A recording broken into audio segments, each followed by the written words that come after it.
नमस्कार मित्रांनो, मी दीपक पाटील. मित्रांनो, 2 दिवसापूर्वीच मी GR नुसार एक व्हिडिओ पोस्ट केलेला आहे. त्या व्हिडिओला कमीत कमी 20 लाख लोकांनी बघितले. भरपूर जणांचे कमेंट येत आहेत की हे खरं आहे का, लोकांना विश्वास बसत नाही. मित्रांनो, हे खरं आहे. प्रत्येक ग्रामपंचायतला कमीत कमी 90 लाख रुपये एवढा निधी येणार, पण हा डायरेक्ट ग्रामपंचायतला येणार नाही मित्रांनो. हा DPC कडून येतो. ग्रामपंचायतला जनसुविधांसाठी विशेष अनुदान आहे, ते डायरेक्ट ग्रामपंचायतला हा निधी वर्ग होत नाही. हा निधी ना मित्रांनो महाराष्ट्रातील प्रत्येक गावासाठी, हो महाराष्ट्रातील प्रत्येक गावासाठी. त्याला काहीतरी प्रोसेस असते मित्रांनो. त्याच्यासाठी आपल्या गावाचा सरपंच पाठपुरावा कसा करतो हे खूप महत्वाचं.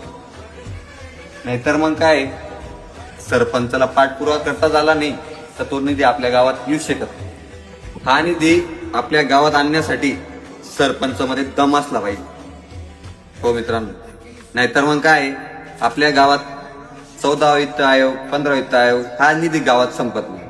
कारण की सरपंचाला फक्त घरकुल आणि शौचालयाचे 12,000 मध्ये वरचे 2,000 कसे गायब करता येतील हेच माहीत असतं. गावाच्या विकासासाठी योजना कशा आणता येतील, निधी कसा आणता येईल हे काहीच माहीत नसतं. मित्रांनो, हा निधी कधी तुम्हाला तुमच्या गावाच्या विकासासाठी आणायचा असेल तर तो कसा आणायचा, त्याचा पाठपुरावा कसा करायचा, ग्रामपंचायत पासून ते DPC पर्यंत, डिस्ट्रिक्ट प्लॅनिंग कमिटी, जिल्हा नियोजन समिती यांच्यापर्यंत निधी कसा मंजूर करून घ्यायचा हे मी स्टेप बाय स्टेप एक माझ्या युट्यूब चॅनलला टाकलेला आहे. त्या युट्यूब चॅनलची लिंक माझ्या प्रोफाईलला आहेच.